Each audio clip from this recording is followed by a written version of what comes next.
മോദി സർക്കാർ അധികാരത്തിലെത്തിയപ്പോഴാണ് ഇന്ത്യൻ റെയിൽവേയിൽ വലിയൊരു മാറ്റം തന്നെ ഉണ്ടായത്. ആദ്യം വന്ദേ ഭാരത് ഉൾപ്പെടെ ഇറക്കുകയും അതിനുശേഷം വിദേശ രാജ്യത്തുള്ള തീവണ്ടികൾ എല്ലാം തന്നെ രാജ്യത്ത് കൊണ്ടുവരികയുമാണ് കേന്ദ്ര സർക്കാർ ചെയ്യുന്നത്. നിലവിൽ ഇന്ത്യയിലെ ആദ്യത്തെ തദ്ദേശീയമായി രൂപകൽപ്പന ചെയ്ത ബുള്ളറ്റ് ട്രെയിൻ 2027 ഏപ്രിലിൽ പുറത്തിറങ്ങും. മുംബൈ അഹമ്മദാബാദ് റൂട്ടിലായിരിക്കും ഇത് സർവീസ് നടത്തുക. ശനിയാഴ്ച റെയിൽവേ മന്ത്രി അശ്വിനി വൈഷ്ണവ് ബംഗളൂരിലെ BEMLന്റെ തിപ്രസാന്ദ്ര ക്യാമ്പസിൽ ഒരു അതിവേഗ റെയിൽ നിർമ്മാണ സമുച്ചയമായ ആദിത്യ എന്ന പദ്ധതി ഉദ്ഘാടനം ചെയ്തിട്ടുണ്ട്.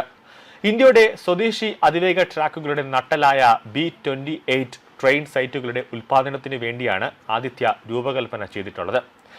ആദിത്യ നിർമ്മാണ സൗകര്യത്തിന് പ്രതിവർഷം ഏകദേശം 100 കോച്ചുകളുടെ ശേഷി ഉണ്ടായിരിക്കും. കൂടാതെ ഇന്റഗ്രൽ കോച്ച് ഫാക്ടറിയും BEMLും സംയുക്തമായി B28 ട്രെയിൻ സൈറ്റുകൾ രൂപകൽപ്പന ചെയ്യുന്നുണ്ടെന്നും ഇപ്പോൾ ഡിസൈൻ പൂർത്തിയാക്കി സാധൂകരിക്കുന്നുണ്ടെന്നും വൈഷ്ണവ് പറയുന്നുണ്ട്. ഈ സൗകര്യം തയ്യാറാണ്. നിർമ്മാണം ഉടൻ ആരംഭിക്കുമെന്നാണ് കേന്ദ്രമന്ത്രി പറഞ്ഞത്. ആദ്യ ട്രെയിൻ സൈറ്റ് 2027 മാർച്ച് ഏപ്രിൽ മാസങ്ങളിൽ പുറത്തിറങ്ങുമെന്നാണ് പ്രതീക്ഷിക്കുന്നത്.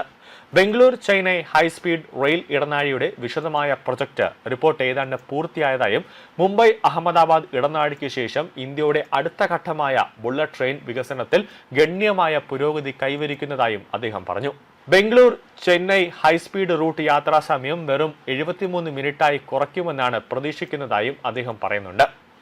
കൂടാതെ ഇന്ത്യക്ക് BEML പദ്ധതി ഒരു സുപ്രധാന സാങ്കേതിക കുതിച്ചുചാട്ടമാണെന്നാണ് അശ്വിനി വൈഷ്ണവ് പറയുന്നത്. പഠനത്തിൽ ക്രമാനുഗതമായി മുന്നേറുകയാണ്.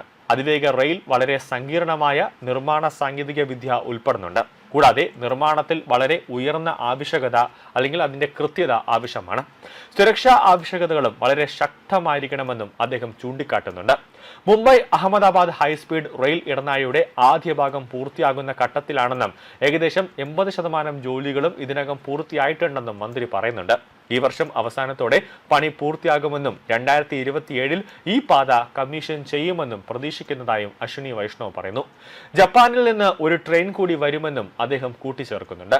2 തദ്ദേശീയ ഹൈസ്പീഡ് ട്രെയിൻ സൈറ്റുകളുടെ രൂപകൽപ്പന, നിർമ്മാണം, കമ്മീഷൻ ചെയ്യൽ എന്നിവയ്ക്കായി BEML ലിമിറ്റഡ് ICF 866.9 കോടി രൂപയുടെ കരാറാണ് നൽകിയത്. ചാരിയിരിക്കാവുന്നതും കറങ്ങാവുന്നതുമായ സീറ്റുകൾ, ഓൺ ബോർഡ് ഇൻഫോടൈൻമെന്റ് സിസ്റ്റങ്ങൾ, മറ്റ് സൗകര്യങ്ങൾ എന്നിവയുൾപ്പെടെ ആധുനിക യാത്രാ സൗകര്യങ്ങളുള്ള പൂർണ്ണമായും എയർ കണ്ടീഷൻ ചെയ്ത എയർ കാർ കോൺഫിഗറേഷനാണ് ഈ ട്രെയിൻ സൈറ്റുകളിൽ ഉണ്ടായിരിക്കുക. ബംഗളൂർ പൂനെ മുംബൈ ലിങ്ക് കൂടാതെ അതിവേഗ റെയിൽ റിംഗ് പരിഗണനയിലാണെന്നും അദ്ദേഹം വ്യക്തമാക്കുന്നുണ്ട്. നിലവിലൊരു അതിവേഗ റെയിൽ പദ്ധതി നിർമ്മാണത്തിലാണ്. 7 പദ്ധതികൾ കൂടി ആസൂത്രണം ചെയ്തിട്ടുണ്ട്. ദീർഘകാല അടിസ്ഥാനത്തിൽ ഏകദേശം 7000 കിലോമീറ്റർ ദൈർഘ്യമുള്ള ഒരു ശൃംഖലയാണ് ഞങ്ങൾ ലക്ഷ്യമിടുന്നതെന്നും അദ്ദേഹം പറഞ്ഞു. ഒരു തദ്ദേശീയ ആത്മനിർഭർ ബുള്ളറ്റ് ട്രെയിൻ ആവാസ വ്യവസ്ഥ നിർമ്മിക്കുക എന്നതാണ് ഈ വിപുലീകരണത്തിന്റെ കേന്ദ്ര ബിന്ദുവെന്നും അദ്ദേഹം കൂട്ടിച്ചേർക്കുന്നുണ്ട്.